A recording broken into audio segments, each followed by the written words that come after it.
जय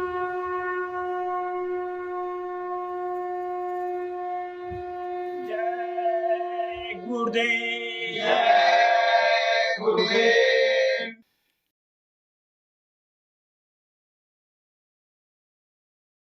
जय गुरुदेव। जय गुरुदेव। सुन कर करुण पुकार सतगुरु आ जाना। सुन कर करुण पुकार सतगुरु आ जाना। करो जन जन का उद्धार सतगुरु आ जाना। करो जन जन का उद्धार सतगुरु आ जाना। भटक रहा हूँ मारा मारा। भटक रहा हूँ मारा मारा। कोई नहीं है मेरा सहारा।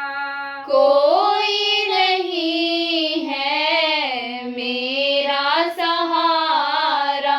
कर दो भव से पार सतगुरु आ जाना।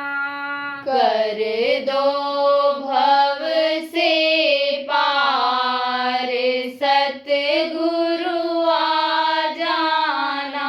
सुन कर करुण पुकार सतगुरु आ जाना। सुन कर करुण पुकार सतगुरु आ जाना। बीच भंवर में फंसी है नैया। बीच भंवर में फंसी है नैया। कोई नहीं है पार लगैया। कोई नहीं है पार लगैया। नैया है मझधार सतगुरु आ जाना। नैया है मझधार सतगुरु आ जाना। बिन दर्शन व्याकुल है अखियाँ। बिन दर्शन व्याकुल है अखियाँ। चैन न पाऊं सुनी है गलिया। चैन न पाऊं सुनी है गलियाँ। दर्शन दो एक बार सतगुरु आ जाना। दर्शन दो एक बार सतगुरु आ जाना। गुरु का ज्ञान ध्यान अलबेला। गुरु का ज्ञान ध्यान अलबेला।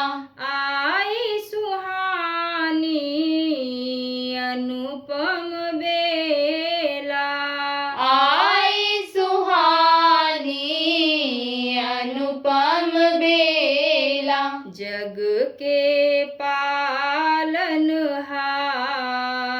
सतगुरु आ जाना। जग के पालनहार सतगुरु आ जाना।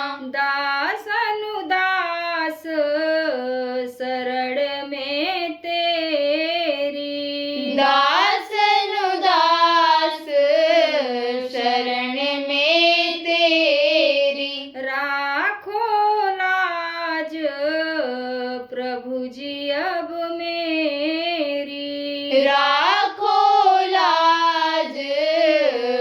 प्रभु जी अब मेरी। प्रेम में रहे पुकार सतगुरु आ जाना। प्रेमी रहे पुकार सतगुरु आ जाना। सुन कर करुण पुकार सतगुरु आ जाना। सुन कर करुण पुकार सतगुरु आ जाना। करो जन जन का उद्धार सतगुरु आ जाना। करो जन जन का उद्धार सतगुरु आ जाना। जय गुरुदेव। जय गुरुदेव।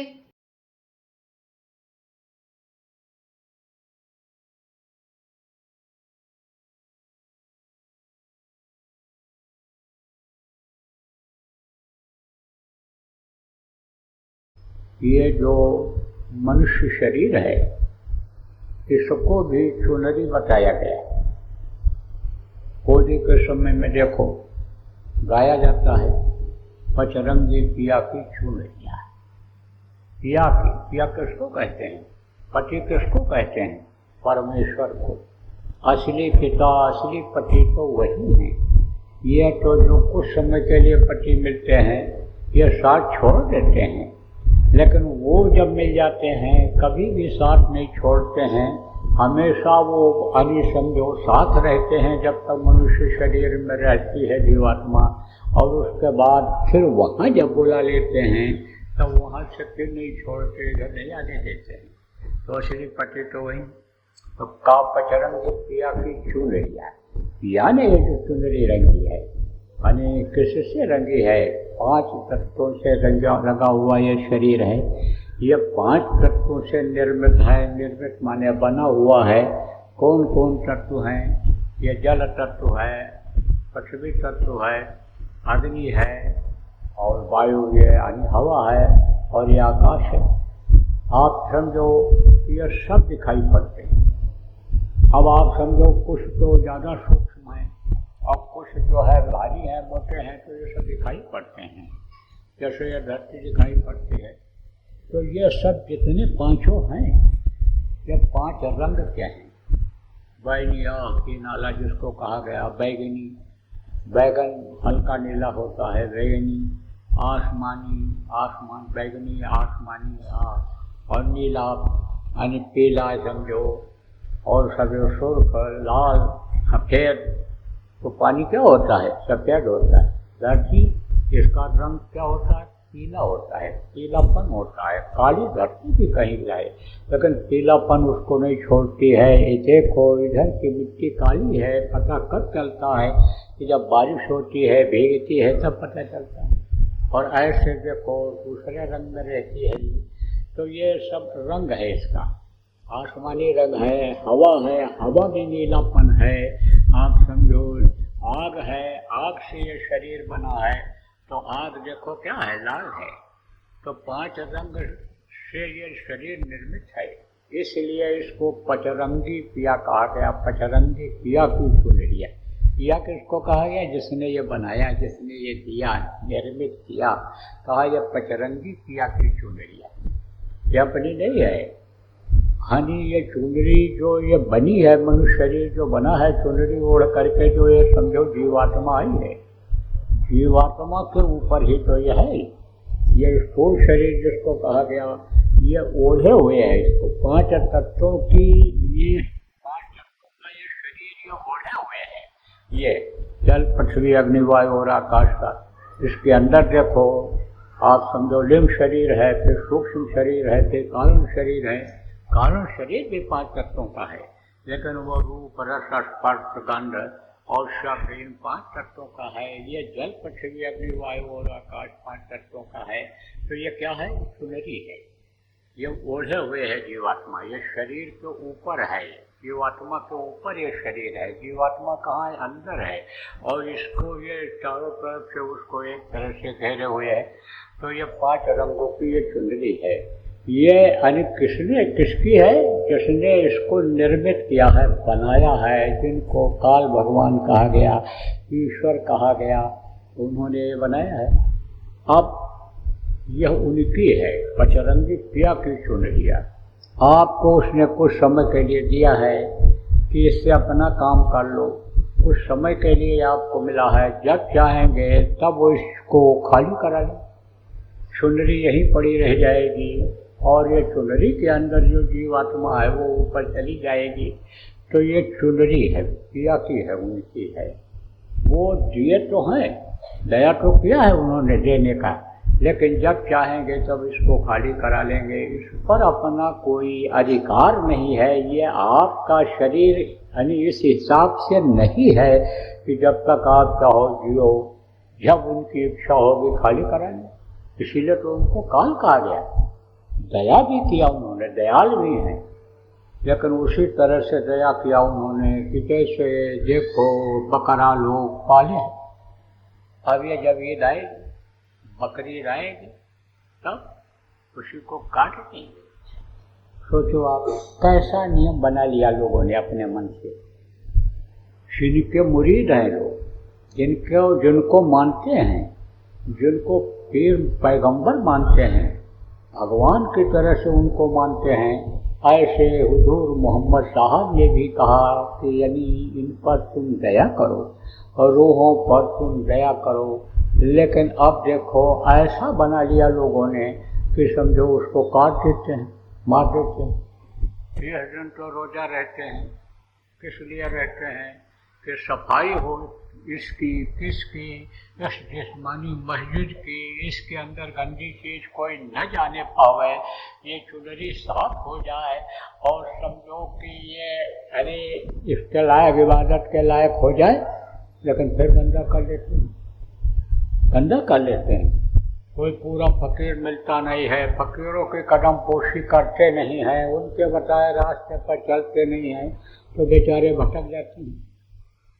कोई इस्लाम धर्म में ही नहीं, इस्लाम धर्म के मानने वाले ही नहीं, हिंदू धर्म वाले में भी, सिखाई, ईसाई और सिख धर्म वाले भी भ्रम में, भूल में पड़ जाया करते हैं।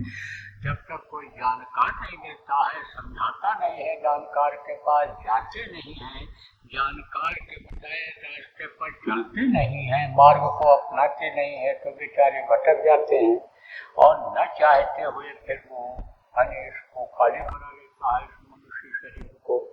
तो प्रेम ये जो है निर्गुण तार से जुड़ा हुआ है, निर्गुण तार से जुड़ा हुआ है। निर्गुण तार किसको कहते हैं? एक होता है सगुण, एक होता है निर्गुण। सगुण किसको कहते हैं? जो सामने रहता है, आंखों से दिखाई पड़ता है, वो निर्गुण, वो सगुण होता है। और निर्गुण दिखाई पड़ता है, नहीं देख सकते। तो वो जो तार से ये जुड़ा हुआ है, क्या है? ये जीवात्मा जो जुड़ी हुई है उसको निर्गुण तार कहा गया है। यह निर्गुण तार से जुड़ा हुआ है।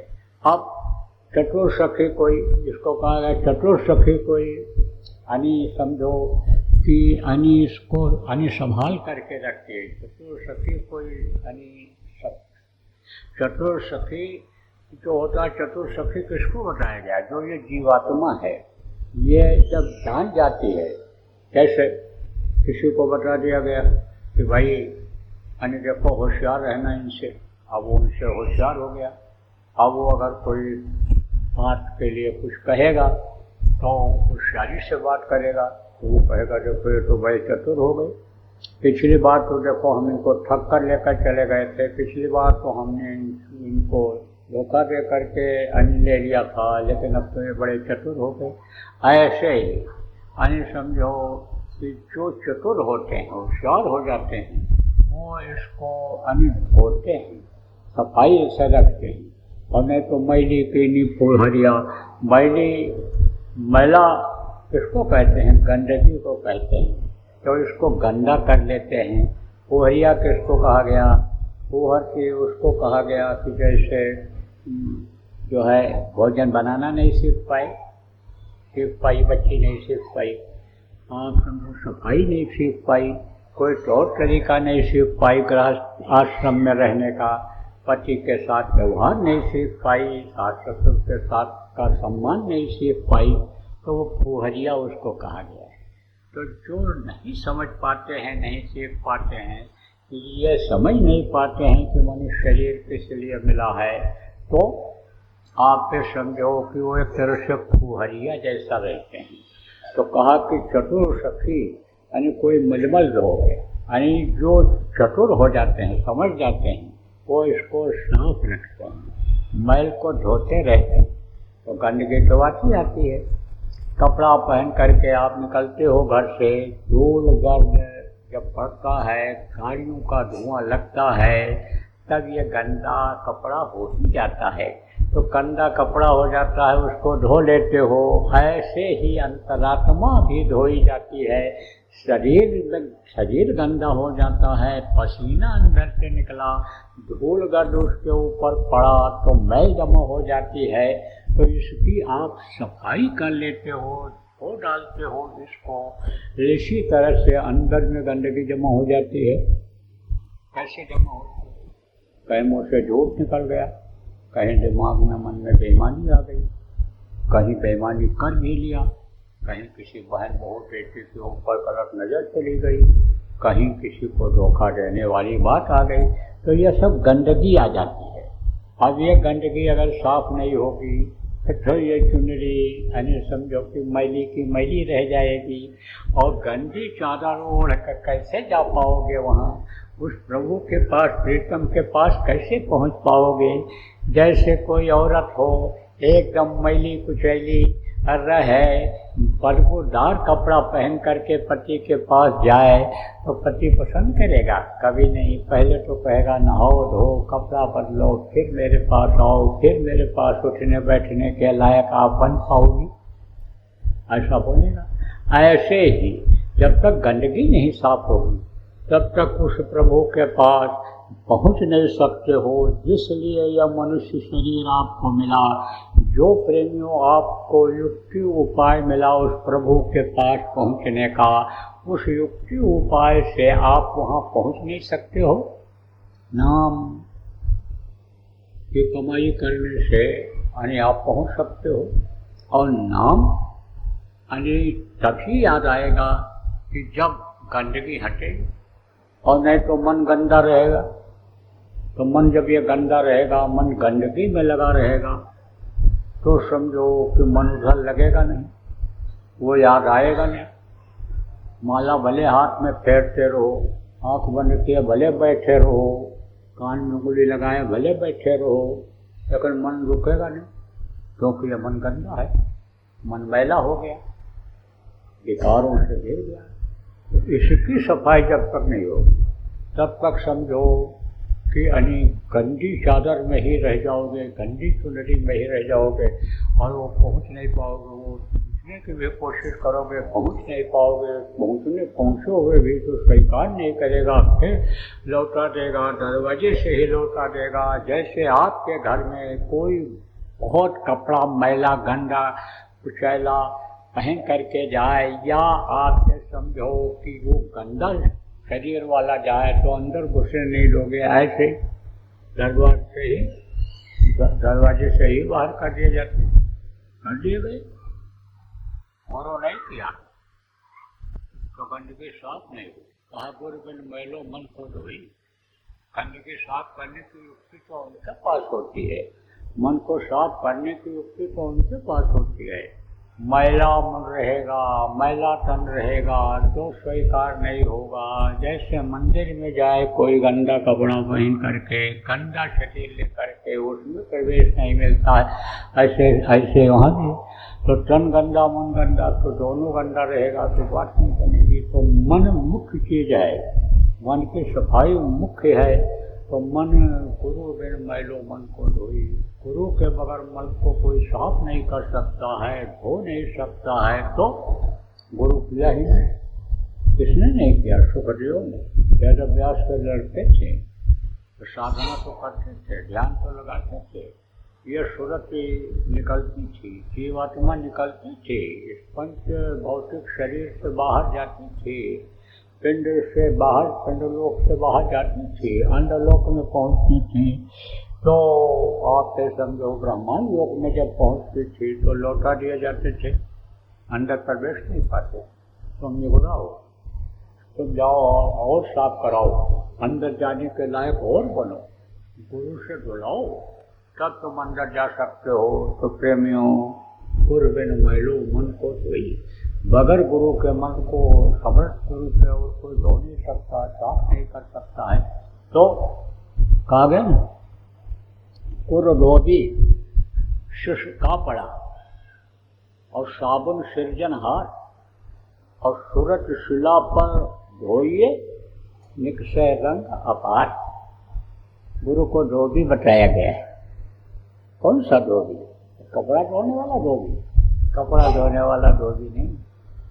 गुरु महाराज कहा करते थे कि मैं तुम्हारा खिदमतगार हूँ, मैं तुम्हारा सेवक हूँ, मैं धोती का काम करता हूँ, मैं धोबी हूँ। शुरू की बात है जब हम लोग अन्य नामदान लिए थे। ये समझो कि बड़ा प्रचार इसका हुआ।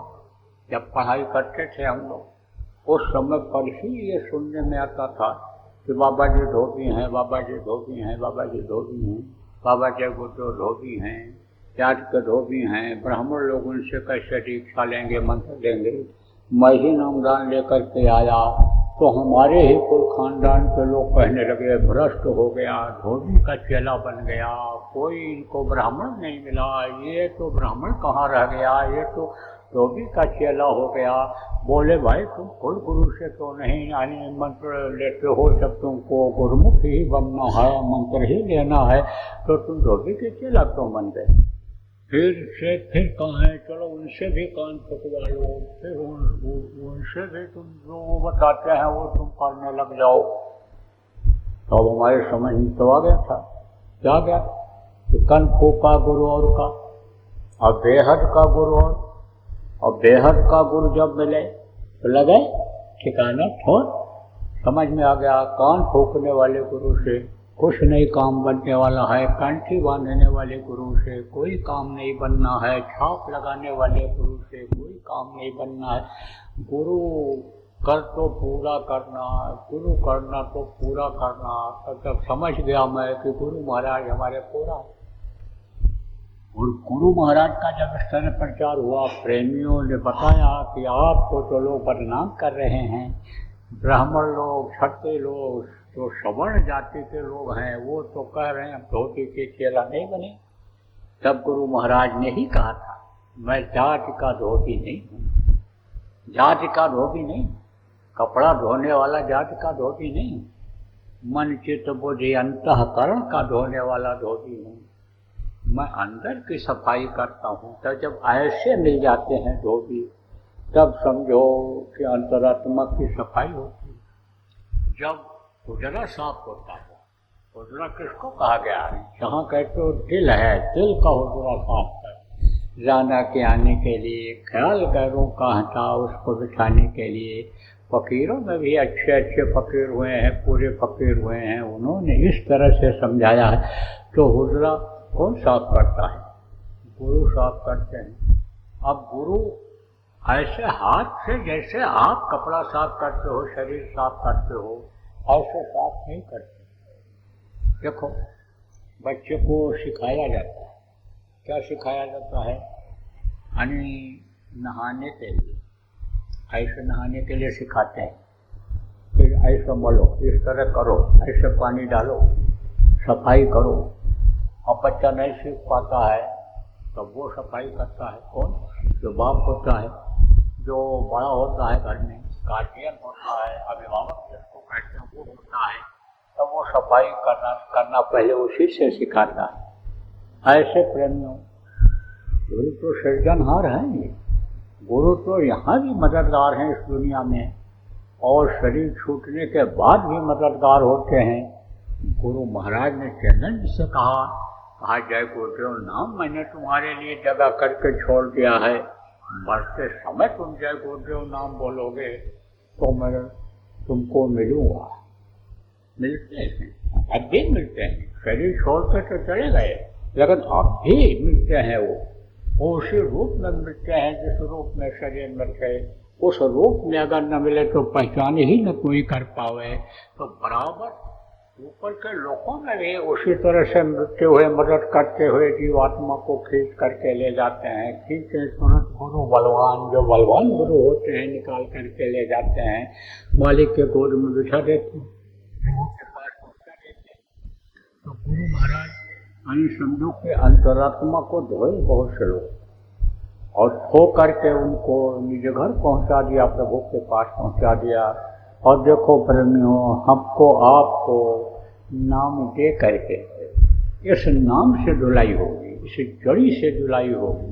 आप समझो कि ये जो सूरत है, जीवात्मा है, समझो इसमें निखार कब आएगा? जब नाम का जाप करेंगे, जब समझो ध्यान लगाएंगे, मन को दुनिया की तरफ से हटाएंगे।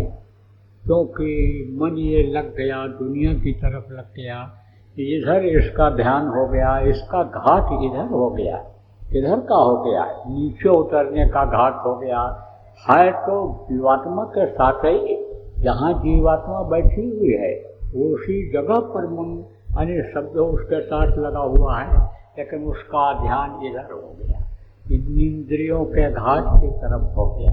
और यहाँ पर शरीर के अन्य जो सुराख हैं, जो छिद्र हैं, यानी समझो कि ये इंद्रियाँ जिनको कही गई हैं, ये हैं, इन पर बैठ करके यह रस ले करके बलवान हो गया। रस इसको भा गया, पसंद आ गया। जैसे किसी होटल में कोई चला जाए, खाना खा ले, पसंद आ जाए तो बार बार उसी होटल में जाता है खाना खाने के लिए। इसी तरह से ये बार बार इसी काम को कराता है। इसका यानी समझो कि मुँह एक तरह से नीचे हो, ऊपर की तरफ इसको करना है।